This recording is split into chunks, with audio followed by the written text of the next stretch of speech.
Hello नमस्कार दोस्तों, कैसे हैं आप सब। आशा विश्वास पूर्ण उम्मीद है मस्त होंगे, स्वस्थ होंगे, जहाँ पे भी होंगे अपनी पढ़ाई को निरंतर कर रहे होंगे। हो चुका आगाज़ ऋण का, युग बदलने की तैयारी, जीत उसी की होगी जिसका संघर्ष है जारी। जो बच्चा सही दिशा में मेहनत का पसीना बहाएगा, निश्चित ही मैदान जीत कर ले जाएगा। मैं आशीष आपके अपनी यूट्यूब चैनल फिजिक्स बाय आशीष सर पर दिल खोलकर स्वागत करता हूँ।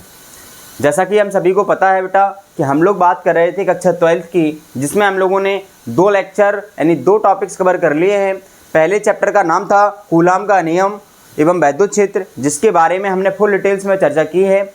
आपके पास वीडियो सारे मौजूद हैं, प्लेलिस्ट में आप जाके उन्हें देख सकते हैं और अपनी पढ़ाई को बेहतर बना सकते हैं।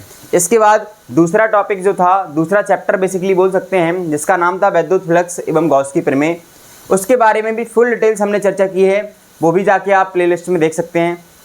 इसके बाद आज जो टॉपिक है आपके सामने नया, तीसरा चैप्टर है वैद्युत विभव, इलेक्ट्रिक पोटेंशियल क्या होता है, इसके बारे में आपके सामने आज हम डिस्कस करेंगे। 5 टॉपिक आपके सामने लिखे हैं। वैद्युत विभव का भौतिक महत्व क्या है, वैद्युत विभव किसे कहते हैं, वैद्युत विभवांतर क्या होता है, 1 वोल्ट की डेफिनेशन क्या होती है, वैद्युत विभव का मात्रक एसआई और वैद्युत विभव की जो विमा होती है वो क्या होती है। कहीं ना कहीं यहाँ से एक आध क्वेश्चन आपको देखने को मिल जाता है, तो इसके बारे में हम सारी चीज़ों को डिस्कस करेंगे। और आज जो चर्चा करेंगे वो न्यूमेरिकल्स में भी आपको आने वाले होते हैं। लगभग जो शुरुआत के चैप्टर न्यूमेरिकल्स होते हैं 5 से 10, वो सारे इस फॉर्मूले पे बेस्ड न्यूमेरिकल आते हैं, तो वो भी हम आराम से आपके साथ डिस्कस करेंगे। चलिए समय ना गवाते हुए बात करते हैं वैद्युत विभव की। वैद्युत विभव को समझने के लिए पहले हम अगर समझे द्रव स्थितिकी को, यानी कि जो अपने पास लिक्विड के फॉर्म से सारी चीज़ें होती हैं उनके बारे में जो हमने अध्ययन किया है, हीट के बारे में जो अध्ययन किया है, वही हमारा वैद्युत विभव कुछ उससे रिलेट करता है। कैसे, मान लीजिए हम आपसे कहें कि अगर जब आप द्रव को फैलाते हो, किसी भी लिक्विड को आप फैलाते हो किसी भी सरफेस पर, तो जो फैलने का प्रोसेस होता है द्रव का, वो हमेशा ऊंचे सरफेस से नीचे सरफेस की ओर फैलता है। ऐसा होता है क्या? जब भी आप पानी फैलाएं, जब भी आप दूध फैलाएं, कोई भी चीज़ अगर गिरती है तो आप देखते हो कि जो सरफेस ऊंचा होता है, ऊंचे सरफेस से पानी हमेशा नीचे से की सरफेस की ओर बहता है। सेम कहानी यहाँ पर वैद्युत विभव की होती है। अगर हम वैद्युत विभव को थोड़ा सा जनरली डिफाइन करें तो वैद्युत विभव किसी भी चालक का वह गुण होता है जब 2 चालक पदार्थों को आपस में कनेक्ट कर दिया जाता है तो हमें ये बताता है कि आवेश का प्रवाह किस ओर हो रहा है। फिर से सुनिएगा, हम थोड़ा सा लिख के देते हैं। वैद्युत विभव को अगर हम डिफाइन करें थोड़ी देर के लिए, विभव को अगर डिफाइन करें तो विभव को हम ऐसे कह सकते हैं, विभव चालक पदार्थ का वह गुण होता है, विभव चालक का वह गुण है जब 2 चालकों को संबंधित कर दिया जाए,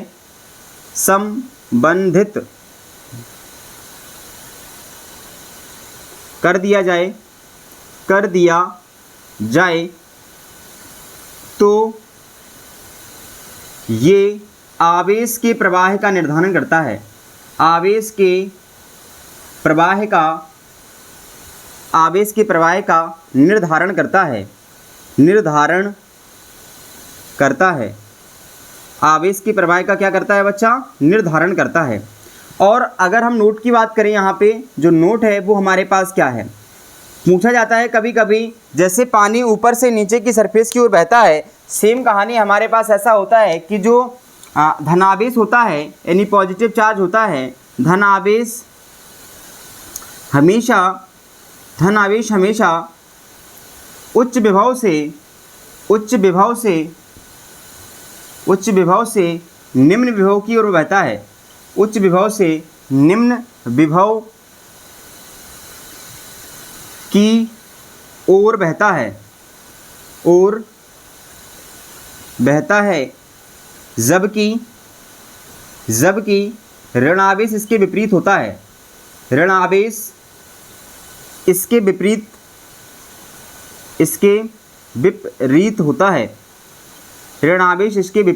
होता है। इतनी चीज़ आप नोट डाउन कर लीजिए फटाफट से, और हम फिर आपको समझा रहे हैं और आगे चीज़ें।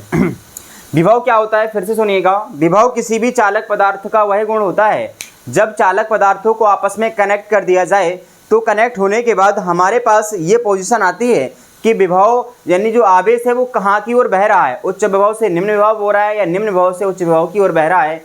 इसका निर्धारण कौन करता है? विभव, यानी कि वैद्युत विभव। ठीक है, अगर आवेश धनावेश है तो वो हमेशा उच्च विभव से निम्न विभव की ओर बहता है, और अगर आवेश ऋणावेश है तो वो हमेशा निम्न विभव से उच्च विभव की ओर बहता है। चलिए एक हम आपको प्रैक्टिकल रूप से दिखाते हैं और कुछ समझाने का प्रयास करते हैं। इतना आप नोट डाउन कर लीजिए, स्क्रीनशॉट ले लीजिए। इसके बाद हमें यहीं पे आपके सामने बना दे रहे हैं कुछ एक प्रोसेस। एक नोट है अपने पास, अगला जो नोट निकल के आता है वो और शानदार नोट है। वो शानदार नोट ये कहता है आपके पास कि अगर अपने पास दो कोई कंडक्टर हैं, दो कोई चालक पदार्थ हैं, दो कोई कंडक्टर है, मान लीजिए ये दो कंडक्टर हैं अपने पास। ठीक है बेटा, दो कंडक्टर हैं, एक पर चार्ज है, मान लीजिए ज़्यादा चार्ज है एक पर, पॉजिटिवली एक ज़्यादा चार्ज है ये। ठीक है, एक है चार्ज थोड़ा कम, एक चार्ज कैसा है? थोड़ा कम है। और हमने इनको क्या कर दिया, एक किसी तार से कनेक्ट कर दिया, तार वो भी धातु का तार है, इससे कनेक्ट कर दिया। तो पोजीशन ये हो जाएगी, अगली पोजीशन हमारे पास ये निकल के आएगी कि जो दोनों चालक तार हैं, जो दोनों चालक तार हैं या जो दोनों कंडक्टर हैं उन पर समान आवेश हो जाएगा। क्या हो जाएगा बच्चा? समान आवेश इन पे होने वाला है। यानी जो अब चार्ज था पहले ज़्यादा था, कम था, अब वो चार्ज क्या हो जाएगा? इक्वल फॉर्म में डिस्ट्रीब्यूट हो जाएगा। यानी दोनों के जो सेम चार्ज है, आवेश हैं, वो कैसे हो जाएंगे बच्चा? एक से हो जाएंगे। दोनों पर जो चार्ज है वो बराबर हो जाएगा। दोनों पर चार्ज कैसा हो जाएगा बच्चा? बराबर हो जाएगा। फिर से सुनिएगा, नोट लिखिएगा, फिर से सुनिएगा और नोट लिखिएगा। जब दो चालक पदार्थ जिनके आवेश भिन्न भिन्न हो, जब दो चालक पदार्थ जिनके आवेश कैसे हो? भिन्न भिन्न हो। नोट लिखिएगा, जब दो चालक पदार्थ, जब दो चालक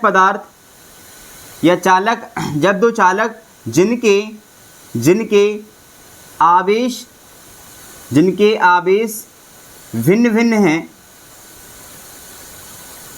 जिनके आवेश भिन्न भिन्न हैं और उन्हें आपस में जोड़ दें, आपस में किसी धातु के तार से जोड़ दें, किसी धातु के तार से जोड़ दें तो आवेश जब तक बहता रहता है जब तक कि दोनों चालकों के आवेश समान ना हो जाएं, जब तक कि दोनों चालकों के आवेश समान ना हो जाएं। ये प्रोसेस आपको याद रखनी है। जब दो चालक पदार्थ जिनके आवेश कैसे थे, एक पर ज़्यादा था एक पर कम था, इनको हमने किसी धातु के तार से कनेक्ट कर दिया तो दूसरी कंडीशन ये निकल के आई कि दोनों पर चार्ज क्या हो गया? इक्वल फॉर्म में डिस्ट्रीब्यूट हो गया। यानी कि पहले पर जितना चार्ज होगा दूसरे पर भी उतना ही चार्ज निकल के आ जाएगा। ठीक है बच्चा, इतनी बात आपको एकदम से समझ में आ गई होगी। आगे बात करेंगे वैद्युत विभव की और वैद्युत विभवांतर की। ये दोनों बातें लगभग सेम है, इनके बारे में चर्चा करेंगे। चलिए और समझने का प्रयास करते हैं कि वैद्युत विभव क्या होता है। वैद्युत विभव का हम एक जनरली आपको गुणों के हिसाब से तो हमने समझा दिया। जब मैथमेटिकल इसकी डेफिनेशन लिखते हैं तो कैसे लिखते हैं, इसको समझाने का प्रयास आपके सामने हम कर रहे हैं। आपके सामने। सबसे पहले बात करते हैं वैद्युत विभव की। किसकी बात करते हैं बेटा? वैद्युत विभव की। वैद्युत विभव की बात करेंगे। इलेक्ट्रिक पोटेंशियल क्या होता है? वैद्युत विभव कहाँ मैथमेटिकल फॉर्म आपके सामने लिख रहे हैं। Electric potential.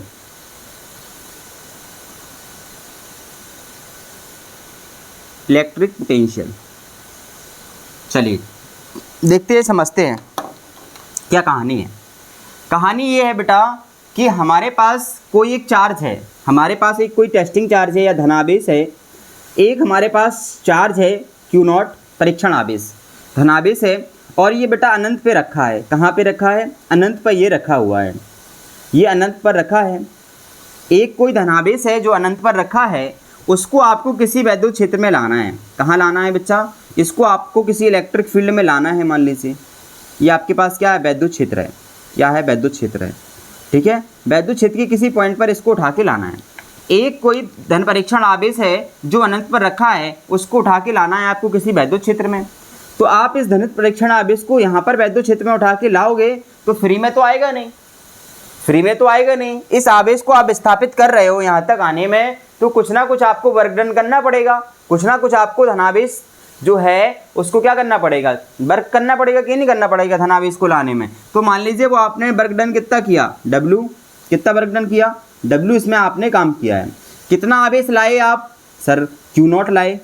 अगर Q0 आवेश आप लाए हो और Q0 आवेश को वैद्युत क्षेत्र तक लाने में आपको W काम करना पड़ा, तो हम इन दोनों के रेशियो को बोलते हैं वैद्युत विभव। क्या कहते हैं बेटा, वैद्युत विभव, जिसको प्रदर्शित करते हैं V से, जिसको प्रदर्शित करते हैं किससे, V से। समझ में आ गई बात, क्या है फिर से सुनेंगे। जब आवेश रखा हो बेटा अनंत पर, मतलब बहुत दूर, और उसको किसी वैद्युत क्षेत्र में लाना होता है, तो हमारे पास कहानी ये होती है कि आवेश फ्री में तो आएगा नहीं, आवेश को उठा के जब लाओगे तो विस्थापन करना पड़ेगा। विस्थापन करने का मतलब है कि आपको करना होगा कार्य। तो आपके बाह्य द्वारा जो कार्य किया जाएगा, तो जो कार्य होता है और जितना आप आवेश लाते हो, इन दोनों का जो रेशियो होता है, इसको कहते हैं वैद्युत विभव, V से प्रदर्शित करते हैं। तो इसकी डेफिनेशन क्या बन गई, इसकी डेफिनेशन बन गई, किसी धन परीक्षण आवेश को, किसी धन परीक्षण आवेश को, किसी धन परीक्षण आवेश को अनंत से, किसी धन परीक्षण आवेश को अनंत से किसी वैद्युत क्षेत्र के, किसी वैद्युत क्षेत्र के, किसी वैद्युत क्षेत्र के किसी बिंदु तक, किसी बिंदु तक लाने में किए गए कार्य, लाने में किए गए कार्य और उस आवेश के अनुपात को, उस आवेश के अनुपात को वैद्युत विभव कहते हैं, वैद्युत विभव कहते हैं। फिर से सुनिएगा बेटा, आवेश अनंत पे रखा है, किसी धन परीक्षण आवेश को अनंत से किसी वैद्युत क्षेत्र में लाने में किए गए कार्य और उस आवेश के अनुपात को वैद्युत विभव कहते हैं, वैद्युत विभव कहते हैं। इसे V से प्रदर्शित करते हैं, इसे V से प्रदर्शित करते हैं, प्रदर्शित करते हैं, इसे V से प्रदर्शित करते हैं, इसे V से प्रदर्शित करते हैं। फॉर्मूला लिख लीजिए बेटा, फॉर्मूला लिख लीजिए। यदि नेक्स्ट लाइन से, यदि Q0 को वैद्युत क्षेत्र तक, वैद्युत क्षेत्र के किसी बिंदु तक, किसी बिंदु तक लाने में W कार्य करना पड़े, W कार्य करना पड़े, तब उस बिंदु पर विभव, तब विभव कार्य बटे समय, कार्य बटे आवेश, ठीक है। तो V बराबर कितना काम करना पड़ा, W कितना आवेश लाए, Q0, तो V बराबर क्या बन गया, W बटे Q0। आप इतना नोट डाउन कर लीजिए या फिर स्क्रीनशॉट ले लीजिए इसका, फटाफट से इसका स्क्रीनशॉट ले लीजिए। चलिए ये तो हो गई बेटा वैद्युत विभव की कहानी। वैद्युत विभव और वैद्युत विभवांतर बिल्कुल सेम है, बिल्कुल सेम है, थोड़ा सा डिफरेंस है, उसको समझाने का हम प्रयास कर रहे हैं आपको। क्या इसमें डिफरेंट है, डिफरेंस इसमें ये है बेटा, डिफरेंस इसमें ये है। चलिए बात करते हैं वैद्युत विभवांतर की। अभी आवेश रखा था बेटा कहाँ पे, इन्फिनिटी पर। कहाँ रखा था, इन्फिनिटी पर। तो अगली हेडिंग होगी आपके पास वैद्युत विभवांतर। क्या होगी, वैद्युत विभवांतर।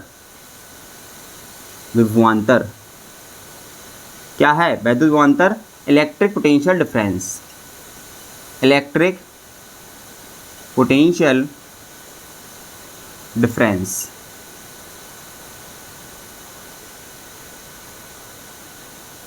इलेक्ट्रिक पोटेंशियल डिफरेंस क्या होता है पहले समझेंगे, फिर जानने का प्रयास करेंगे कि कहाँ है कहाँ नहीं है। अभी आवेश अनंत पे रखा था, अब आवेश को आपको अनंत पे नहीं रखना है। अब आवेश को आपको अनंत पे नहीं रखना है, आपको आवेश को रखना है किसी इलेक्ट्रिक फील्ड में। मान लीजिए आपके पास कोई एक इलेक्ट्रिक फील्ड ही है, ठीक है। ये क्या है बेटा, वैद्युत क्षेत्र है। ये क्या है, वैद्युत क्षेत्र। वैद्युत क्षेत्र में कोई एक पॉइंट है, मान लीजिए अपने पास बी है, क्या है बेटा बी, और एक पॉइंट है बेटा ए, क्या है ए।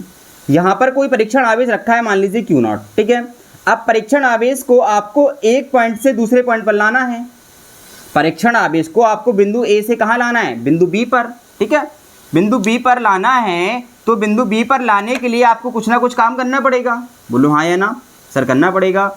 तो जितना कार्य आप कर रहे हैं उस कार्य का मान और जितना आवेश आप ला रहे हैं उस आवेश के अनुपात को हम लोग बोलते हैं वैद्युत विभवांतर। क्या कहते हैं, वैद्युत विभवांतर। लिखते कैसे हैं, यहाँ पर वैद्युत विभव बी पर कुछ होगा, मान लीजिए वी है, और जो वी ए पर होगा कुछ विभव, वो मान लिया वी ए है, क्या है वी ए, ठीक है, वी ए और वी बी। तब इनको आप लिखेंगे तो पोटेंशियल डिफरेंस हम ऐसे लिखेंगे, delta V A minus V B बराबर डब्ल्यू बटे क्यू नॉट। क्या लिखेंगे, डब्ल्यू बटे क्यू नॉट। इतनी बात समझ में आ गई। तो इसकी डेफिनेशन कैसे होगी बेटा, इसकी डेफिनेशन कैसे होगी, इसकी डेफिनेशन होगी जब किसी वैद्युत क्षेत्र में, जब किसी वैद्युत क्षेत्र में धन परीक्षण आवेश को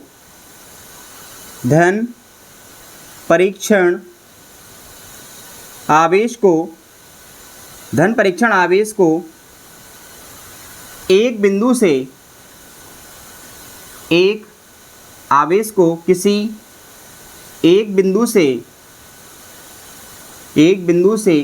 दूसरे बिंदु तक लाने में किए गए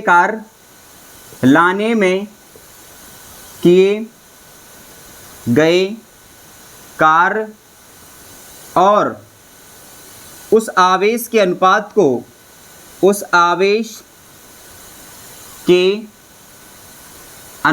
को वैद्युत विभवांतर कहते हैं। क्या कहते हैं बेटा, वैद्युत विभवांतर कहते हैं, वैद्युत विभवांतर कहते हैं। चलिए देखते हैं, ठीक है बेटा। यदि वैद्युत क्षेत्र में बी बिंदु से या बिंदु बी से ए तक क्यू नॉट आवेश को लाने में किया गया कार्य W हो, तब क्या हो जाएगा, वैद्युत विभवांतर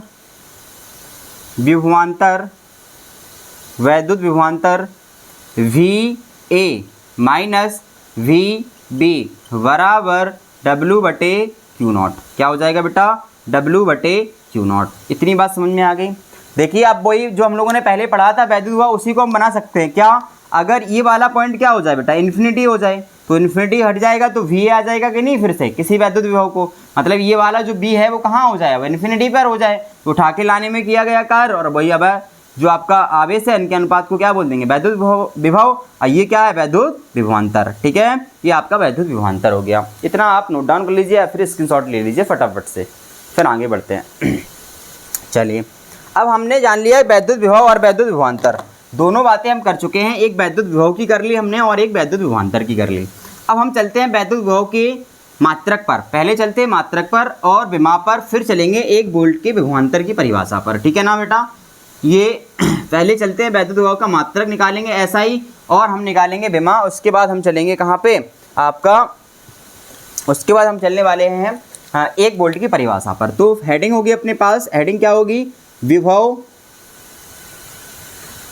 विभव का मात्रक SI, ठीक है। विभव का मात्रक या विभवांतर, विभव या विभवांतर का मात्रक, ऐसा लिख सकते हैं। वैद्युत विभव या वैद्युत विभवांतर का मात्रक एवं विमा। वैद्युत विभव का मात्रक एवं विमा क्या हो जाएगी कहानी, सुनिएगा। कहानी ये है बेटा, पहले फॉर्मूला लिखते हैं। हमें पता है कि V विद्युत विभव का जो फॉर्मूला होता है V बराबर W/Q0। बोलो हाँ या ना? हाँ सर। और जो वैद्युत विभवांतर है वो क्या लिखा है आपने? VA माइनस VB बराबर W/Q0। B से A तक लाने में किया गया कार्य और आवेश के अनुपात को वैद्युत विभवांतर कहते हैं। अगर मात्रक की बात करते हैं बेटा, चाहे विभव हो चाहे विभवांतर हो, एक ही बात है क्योंकि फॉर्मूला दोनों के सेम है। मात्रक बराबर W का मात्रक सबको पता है जूल होता है, आवेश का मात्रक सबको पता है कूलाम होता है, तो मात्रक क्या बन गया बेटा? जूल पर कूलाम नहीं बन गया। कार्य का मात्रक सबको पता है जूल होता है, आवेश का मात्रक सबको पता है कूलाम होता है, तो जूल प्रति कूलाम क्या वैद्युत विभव का मात्रक नहीं बन गया? बन गया सर। ये लेकिन पूछा नहीं जाता है, ये पूछा जाता है कि इसका दूसरा जो मात्रक होता है वो होता है बेटा क्या? बोल्ट। क्या होता है? बोल्ट या बोल्ट। ठीक है, या क्या लिख सकते हो? या बोल्ट। जूल पर कूलाम लिख लो या बोल्ट लिख लो, एक ही बात है। जूल प्रति कूलाम लिख लो या फिर बोल्ट लिख लो, एक ही बात है। नेक्स्ट बात आती है बेटा विमा की। किसकी? विमा की। विमा निकालने के लिए हमें पता होना चाहिए बेटा जूल की विमा। जूल की विमा पता होने के लिए हमें पता होना चाहिए कार्य की विमा। कार्य का मतलब होता है कार्य W बराबर हमने पढ़ा है बल इंटू विस्थापन, F इंटू डी। विस्थापन मतलब लंबाई, लंबाई की विमा L होती है, लेकिन बल का मात्रक हमें नहीं पता है, बल की विमा हमें नहीं पता है, तो हमें बल का फॉर्मूला पता होना चाहिए। तो W बराबर हम जानते हैं F बराबर क्या होता है? M इंटू ए, मास इंटू एक्सेलरेशन और D। F की जगह पे क्या ma रख सकते हैं? द्रव्यमान इंटू त्वरण के गुणनफल को क्या कहते हैं? बल कहते हैं। अब सर हमें m की विमा यानी द्रव्यमान की विमा पता है m होती है, विस्थापन मतलब लंबाई की विमा L होती है, लेकिन a की विमा नहीं पता है। अगर आपको a का फॉर्मूला पता है तो आप फिर से पहुंच सकते हैं। तो m a का क्या लिख सकते हैं? वेग बटे समय। बोलो हाँ या ना? Into D. a को v/d लिख सकते हैं कि नहीं लिख सकते? बोलो हाँ या ना? लिख सकते हैं सर। m की पता है विमा m होती है, विस्थापन मतलब L होती है, समय की विमा t होती है, लेकिन v की नहीं पता है, तो v बराबर हमने पढ़ा है विस्थापन बटे समय। तो m बराबर v की जगह पे जब शिफ्ट करेंगे आप d बटे टी, क्या शिफ्ट करेंगे? d बटे टी, और एक नीचे t है ही, v की जगह पे शिफ्ट किया d बटे टी, t एक और है और d ये हो गया। हम जानते हैं v बराबर क्या होता है? d बटे टी। हम जानते हैं a बराबर क्या होता है? b बटे टी। हम जानते हैं f बराबर क्या होता है? ma। अब हमारे पास सारी विमाएँ मौजूद होंगी, तो w बराबर m की विमा m, d और d l, तो l की विमा l स्क्वायर, l और l स्क्वायर, t नीचे है ऊपर जाएगा t की पावर -2। तो जो कार्य की विमा आ गई m l स्क्वायर t -2। बोलो हाँ या ना? हाँ सर। तो जूल की विमा हो गई सर कितना? m l square t -3 a t होती है कि नहीं होती है? किसकी विमा? कूलाम की विमा। a t कहाँ से आई? I बराबर पढ़ा था Q बटे टी, यहाँ से आता है Q बराबर IT, I की विमा A, T की विमा T, तो IT इसकी विमा हो गई।